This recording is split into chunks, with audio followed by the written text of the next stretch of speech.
Bueno, buenos días y mucho gusto de poder compartir con ustedes un tema recontra complejo, muy hablado, muy deformado, desinformado, opiniones interesadas, no objetivas, a veces basándose simplemente en el prestigio supuesto de quien habla y no en los datos o la evidencia que se presenta para sostener argumentos. Yo lo que voy a tratar de hacer es resumirles rápidamente, y me temo que puedo quedar medio pasado, tomando un caso paradigmático, fue el problema de Santa Lucía, donde me tocó actuar, porque justamente en esas épocas, por el año 13, era decano de la Facultad de Agronomía. Alguna persona habló, y la prensa decía que hablaba de la Universidad de la República, concretamente una facultad. Su decano presentó una cuestión de fueros en el Consejo Directivo Central para aclarar de que eso no era así, que en su libertad de cátedra podía hablar y decir lo que opinara, pero no involucrar a la institución. Y a raíz de eso se dijo, bueno, pues la institución tiene que informar algo, y a los 4 decanos de las facultades más relacionadas al tema de agua nos encargaron juntar toda la información, conversar con todos los colegas y informar al Consejo Directivo Central, para después ver el Consejo Directivo que hacía con eso, que obviamente lo hizo público. Y de ahí que tengo algún conocimiento de este tema. Bueno, lo primero es cuáles son las causas por las cuales las aguas superficiales se contaminan, en particular con fósforo, que es el problema, no hay otro. Y que son la causa de la aparición de cianobacterias. ¿Cuáles son las evidencias? En el caso de Santa Lucía, ¿cuáles fueron las propuestas y las medidas que se tomó por parte de la administración? Y una más. ¿Cuál es un problema de que no se habla nada? La contaminación de aguas subsuperficiales, que es un problema grave de salud, porque la mayoría de la población rural toma agua de pozos y suelen contaminarse con nitrato por problema de contaminación orgánica, y eso no está en la preocupación de nadie, y es gravísimo. De Estados Unidos, porcentaje de longitud de río con qué tipo de problemas que lo afecta, 72% de agricultura, el 20 y 80 que yo le hablaba de Santa Lucía, y en cuanto a qué tipo de problemas, primero sedimentos, segundo nutrientes, después viene lo demás en 20, por ejemplo plaguicidas o agroquímicos, 26% en general. Ahora vamos a ver en la cuenca. Los mecanismos de transporte de fósforo son la erosión de suelo y el escurrimiento de agua cuando lo lleva no unido al suelo y agarra fósforo disuelto y se lo lleva también. Y en el caso de las fuentes puntuales, bueno, lugares donde se vierten cosas que tienen fósforo. Un estudio de INEA que lo muestro porque es el que barre más país, aunque es el muestreo de un par de años nada más, muestra para estas cuencas, clasifica en 3 niveles el contenido de fósforo en la boca de esas cuencas. Más de 100 microgramos, entre 25, que es el límite, y 100, y los que cumplirían. Los que cumplirían son las cuencas que dominan los campos naturales. Y los problemas rojos están sobre todo en la cuenca lechera. Y algo en la parte o donde se mezcla agricultura. Entonces, si miramos el estado trófico, acá la tienen por colores en distintos puntos, hipertrófico lo ven acá en Canelones, los Canelones, amarillos en varios lugares de Canelones, en el San José, acá está Aguas Corrientes, el San José desemboca aguas abajo de Aguas Corrientes, o sea que no lo incluye. Y el único azulcito que ya ni siquiera llega a mesotrófico, que es entre 30 y 170 microgramos por litro, en una cuenquita de campo, en un lugar de campo natural allá arriba. O sea, tenemos una cuenca contaminada por la historia de uso y no por lo que pasó ayer. Y menos por la soja. Bueno, estos son los niveles, para que tengan una idea en distintos puntos, pero por ejemplo acá, en el cuerpo de Canelón Grande, en esta fecha, 12.900. Acá en el Canelón de Aguas Abajo de la ciudad, 9.300. Y en lo normal, valores que están entre 300, 200, cuando se supone que lo permitido sería 25. Esto es lo que yo le decía, el Mevir de Juanicó, las piletas, se mete en el establecimiento Juanicó y en la primer represa ven los verdecitos ahí. Seguimos para abajo por ese cauce y antes de entrar a Canelón, esto es Canelón, el arroyo no pasó por Canelones y ya está verde. Y eso no son cianobacterias exclusivamente, algo puede haber, es exceso de nutrientes que hace crecer algas y otra vegetación, pero sobre todo que necesita mucho nutriente. Y la represa de Canelón Grande, que todos los que pasan por ahí la miran y yo siempre me da la idea que es una enorme taza de bajolés, ¿no? Marrón. No está verde porque no entra la luz, pero cuando el agua sale y agarra por el vertedero, agarra velocidad, temperatura y luz, verde es luz. Acá está el gran problema de esta cuenca.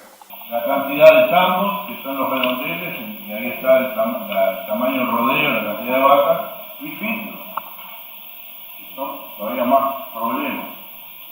Y la contaminación, en el caso de los filtros principalmente orgánica, a partir de la fecha de la vida. Los problemas son los fertilizantes, desde luego, pero también orgánicos.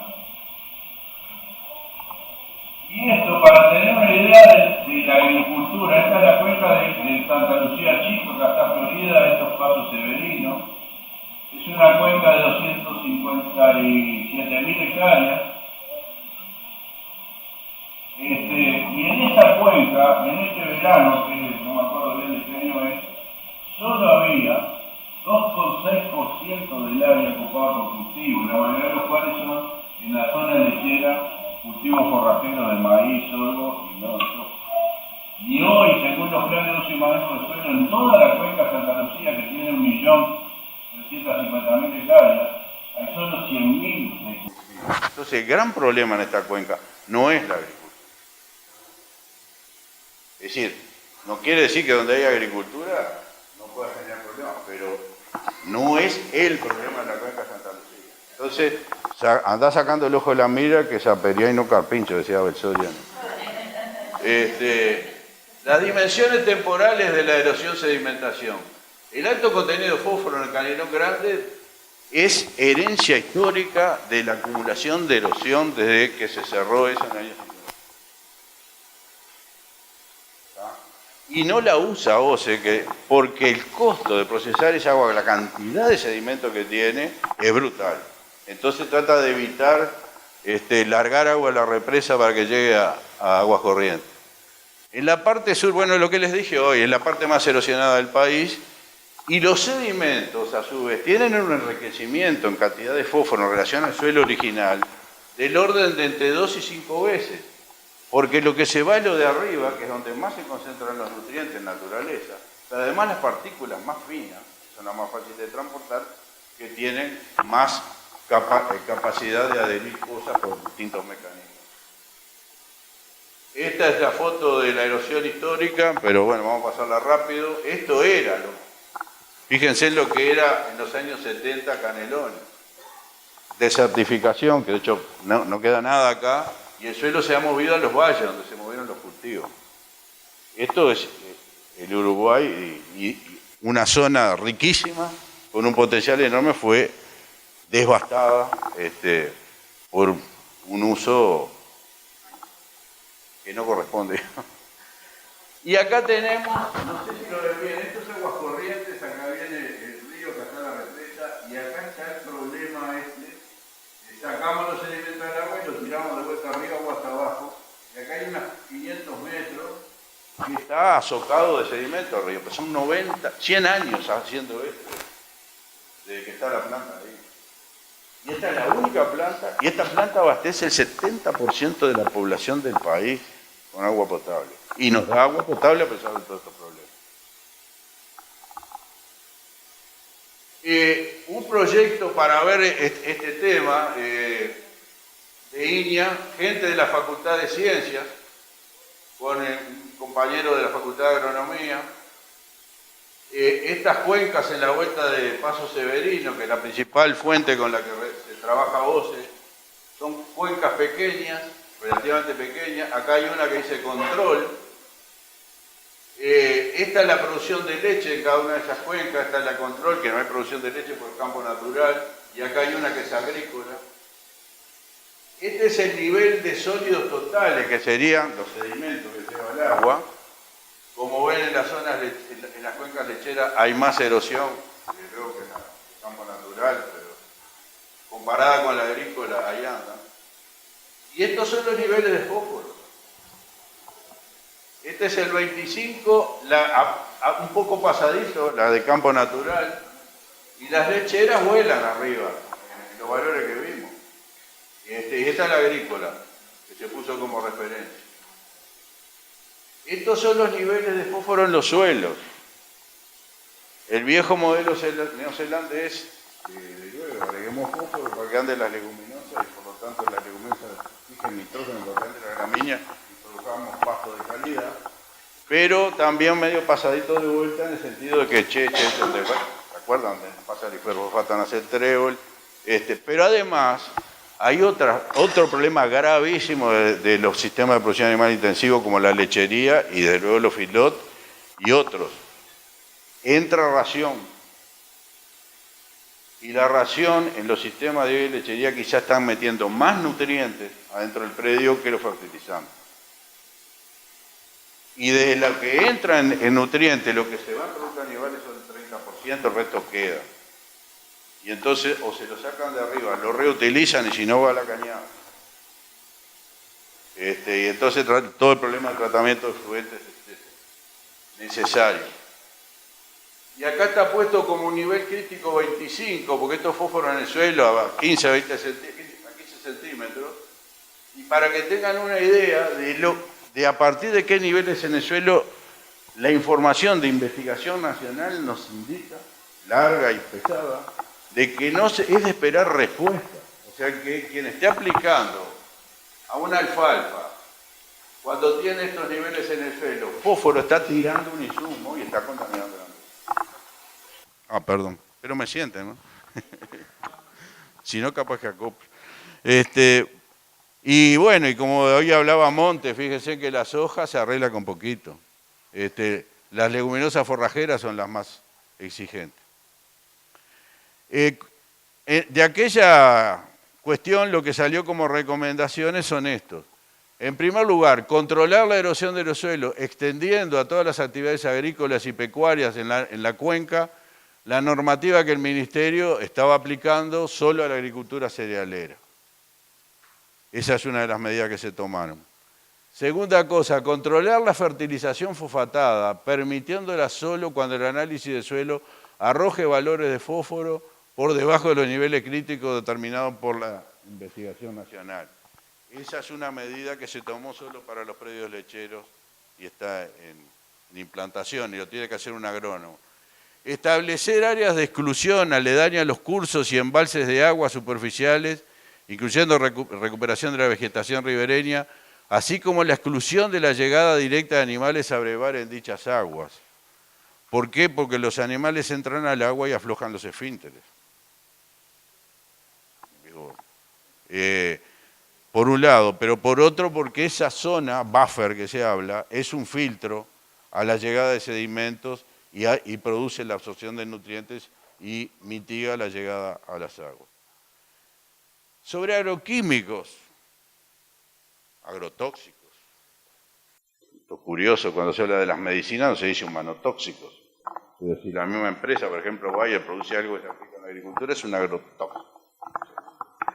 Bueno, el informe de DINAMA que se llama Monitoreo de 10 años de la calidad de agua en Río Santa Lucía, que llegó hasta el año 14, involucró en los 2 últimos años varios lugares donde se midieron atracina, que hoy está prohibido, glifosato, AMPA, que es cuando se descompone el glifosato se transforma en AMPA y después el AMPA desaparece, y el endosulfán en toda su forma, que es un insecticida que también está prohibido a esta altura. Pero la conclusión de este informe, y les pongo acá el link por si lo quieren ir a ver, página 105, si mal no recuerdo, sobre 7 campañas de muestreo y 42 análisis, la conclusión es, los niveles de detección, dale Juan, los niveles de detección de los agroquímicos estuvieron siempre por debajo del valor estándar. Eso es porque tengo esto en el medio y estándar o guía, y generalmente por debajo del límite de detección analítico. Por lo tanto, para estos compuestos se registró un cumplimiento de 100% de los valores guía o estándar de la concentración en agua. Y esto en el 17 se repitió sobre 39 muestreos y da lo mismo. Entonces, de nuevo, saca el ojo de la mira, es apería y no es carpincho. El gran problema del cual no se habla, la contaminación de aguas profundas con nitrato, que suelen ser el agua de uso doméstico en los predios rurales. Y esto es un tema que ustedes, maestros y maestras, más que maestros, por la cantidad que hay en la sala, pueden hacer muchísimo. El nitrato, les adelanto, en nuestras aguas superficiales prácticamente no aparece como contaminante. No es que no llegue, pero en el medio aerobio y movido de nuestras corrientes se desnitrifica, pasa a forma gaseosa y se va a la atmósfera. Pero si es lavado, y es lavado hacia capa profunda en un ambiente anaerobio, no hay quien haga el proceso de nitrificación, no están los microorganismos que son capaces de hacer la transformación, y queda como nitrato. En esas cuencas, en pozos de esas cuencas, esto es un muestreo de los mismos compañeros. Este es el nivel 10 microgramos por litro de nitrógeno como nitrato, aceptable, ahora lo van a bajar a 5. Y como ven, estamos en problema. Esta era la cuenca de campo natural. Y estas son las proporciones de un muestreo mucho más amplio de muchos pozos. ¿Cuántos tienen alto arriba de 10? ¿Cuántos están entre 3 y 10, que es medio, y cuáles tienen bajo? Tenemos contaminación de aguas profundas. Sí. Y para terminar, un estudio que se había hecho a fines de los 90 en todo el litoral y el sur, barriendo todo porque había aparecido nitrato en el agua de Tararí y se armó un escándalo, y el problema eran los fertilizantes de los cultivos. Bueno, lo que se encontró fue que lo que tuvo relación fue la cercanía, menos de 50 metros, o la lejanía con fuentes puntuales de contaminación orgánica de origen humano, agua servida de cámara séptica, o animal, resto de sala de ordeña, gallineros, porquerizas, filot, etc. Estas son las proporciones, pero vamos a los principales resultados. El 93% de los pozos lejanos encontraron valores de nitrato inferiores a 10 y 43% inferiores a 3, o sea, no están contaminados. Lo que está lejos de una fuente orgánica que puede contaminar no está contaminado. Y lo que está cerca, el 69% no estaba contaminado, pero el 31% sí. Y esto tiene mucho que ver dónde está ubicado el pozo. Si está pendiente abajo de la fuente puntual de contaminación o pendiente arriba. Y si está bien sellado o no está bien sellado. Y creo que con esto hay un bizcocho. Y acá, en ese estudio, de toda esa zona de 144 análisis en aguas superficiales, no se encontraron contenidos de nitrógeno como nitrato importante. Gracias.